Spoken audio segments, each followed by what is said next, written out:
এখন তো আমার পিরিয়ড শেষ হয়নি ভাই, আপনাদেরকে মিসগাইড করার চেষ্টা করছে। আমার ভরসা একটা, ওই জন্য 83,000 ভোট পেয়েছিল, তাই না? কিন্তু অত ভোট পাওয়ার জায়গা তো ওরা নাই, কিছু গুন্ডামস্তান আছে আর পুলিশের একটা অংশকে কাজে লাগানোর চেষ্টা করছে, বাকি মানুষ আর ওই তোলাবাজদেরকে সহ্য করতে পারছে না। তো আমার বিশ্বাস ভরসা 2021 আর এটা 2025, 2026-এ ভোট হবে।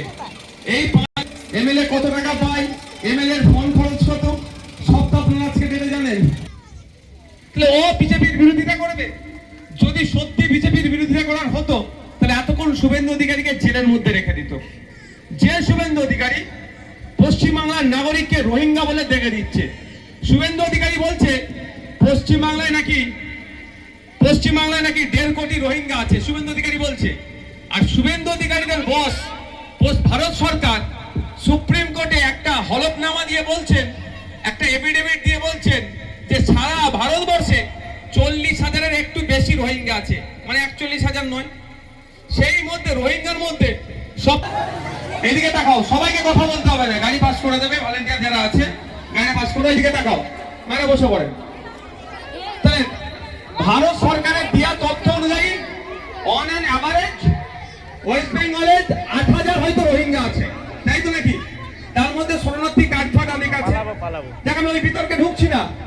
কজনের কাছে কার্ড আছে না আছে ওটা ভারত সরকারের দেখার দায়িত্ব, পশ্চিমবাংলা সরকারের দেখার দায়িত্ব। কিন্তু মুসলমানের মধ্যে যে ঐক্য, আমরা সম্প্রীতির সাথে আমরা বসবাস করেছি, সেটাকেও তারা নষ্ট করে দিতে চাইছে। আমরা একসাথে দাস উঠা বসা করছি, সেটাকে নষ্ট করতে চাইছে শুভেন্দু অধিকারীরা। ধরে জেলের মধ্যে রাখা দরকার, জেলের মধ্যে রাখেনি।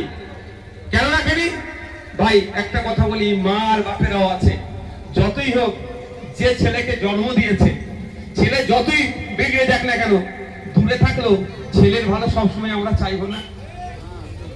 আর ছেলে যে জন্মদাতা মা বাপ কুলঙ্গার দু একটা কথা বাদ দেন, আলাদা খেলেও আলাদা পড়লেও বাপ মায়ের না অসুবিধা হয় সবসময়, কিন্তু সে চেষ্টা করে না। তো জন্ম হয়েছে বিজেপির গর্বে তৃণমূল, আর মনে হয় বিজেপির বিরুদ্ধে লড়াই করবে, একে কোনোদিন লড়াই করবে না। মামলা হচ্ছে না, বিভিন্ন নেতারা এদের বিরুদ্ধে মামলা। এই জনগণ আগামী 26 নির্বাচনে খাম চিহ্নকে ডবল মার্জিনে বিধানসভার মধ্যে পাঠাবে। এই ভরসা করতে পারবো তো নাকি? মা আপনাদের মধ্যে ভরসা আছে তো নাকি? একদিকে আমার মন্ত্রিত্ব, টাকা, উল্টো দিকে বাংলার মানুষ যে সঠিক পথে আছে সেটা আপনার কোথায় গেলে জানা যাবে? পুরুলিয়াতে, বাঁকুড়াতে, বীরভূমে আপনারা যাবেন, গিয়ে বলবেন আমরা ভাঙড়ের মানুষ, পিঠ চাপড়ে বলবে ঠিক কাজ করেছিলেন। কি বলছি বুঝতে পারছেন না? যে ওইখানেও করে কামিয়ে খেয়েছে, এখানেও করে কামিয়ে খাবে আশা করলে তো এইখানে গাঁট থেকে দিতে হবে, বার করে পকেট থেকে বার করে দিতে হবে। যাচ্ছে নয়, আমাদের ভাইজান আরো বেশি করে আইনসভার মধ্যে ঢুকাতে হবে। আপনাদের বলবো, শুধু আপনারা এখানে ভোটটার নয়, আপনাদের আত্মীয় স্বজন যারা অন্যান্য বিধানসভায় আছে, একটাই কথা, যে জনগণের জনপ্রতিনিধি ঢুকাতে হবে। এই জনগণের জনপ্রতিনিধি এটা কোনোদিন ভাববেন না 4টে মুসলমান ঢুকালে লাভ হয়ে যাবে, ও কিছু লাভ হবে না।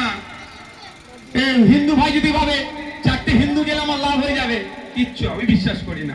আদিবাসী ভাই যদি বলে 4টে আদিবাসী গেলে আমি লাভবান হয়ে যাব, আমি অন্তত বিশ্বাস করি না। ঠিক দলিত ভাই যদি বলে 4টে দলিত পাঠালে আমার দলিতের হয়ে কথা বলবে, শিক্ষক দাও, এ কথা বলতে শুনলাম না। পশ্চিমবাংলা বিধানসভাতে 18টি এসটি শিডিউল্ড ট্রাইব অর্থাৎ আদিবাসী